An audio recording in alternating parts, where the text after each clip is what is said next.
prepričan sem in naredili bomo vse, da tega zaupanja ne bomo izgubili, je pa to na nek način osnova za uspešno nadaljne delo. V luči sprememb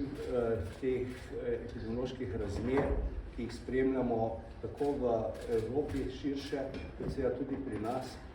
sem pohitev in imenoval posvetovalno strokovno skupino,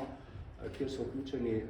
res najpomembnejši strokovnjaki iz Slovenije, ki pokrivajo posamezna področja, ki so za pripravo, za spremljanje in pripravo na obvladovanje epidemije izjemno pomembni.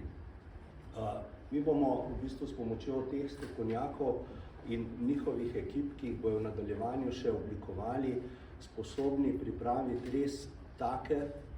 ukrepe, taka priporočila, ki bodo sprejemljiva tudi z vidika vlade, predvsem pa, da bodo sprejemljiva z vidika prebivalstva. Zelo pomembno je, da te ukrepe, ki jih bomo in priporočila, ki jih bomo pripravili, da jih bomo tudi dobro skomunicirali, da jih bomo prebivalstvo opolnomočili v tem pogledu, da bodo sami znali in vedeli, v katerih primerih se bodo odločili za uporabo tega ali onega priporočila. Naloga te posvetovalne skupine bo predvsem ta, da bo spremljala, kaj se dogaja na področju pojavljanja virusa in seveda predlagala potem v končni fazi, na kakšen način naj se pripravi ali pa kako naj se družba pripravi na to, da bomo bolezen obvladovali.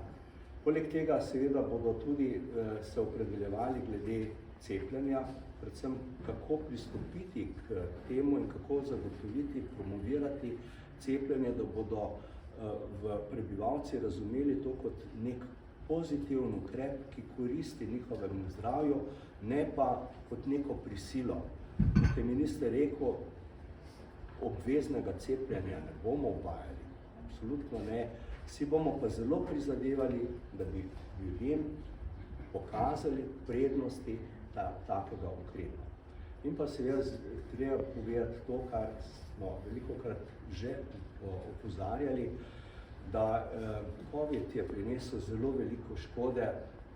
na zdravju prebivalstva, tudi zaradi drugih bolezni, kroničnih bolezni, ki morda niso bile dobro obravnavane v tem času, ali pa se pojavljajo nove posledice, predvsem na duševnem zdravju, in tukaj želimo s pomočjo te strokovne skupine, posvetovalne skupine, tudi narediti en premik v pravo smer, torej v smer, ko bomo govorili tudi o drugih posledicah COVID-a in okužb, ne samo o nalezljivih.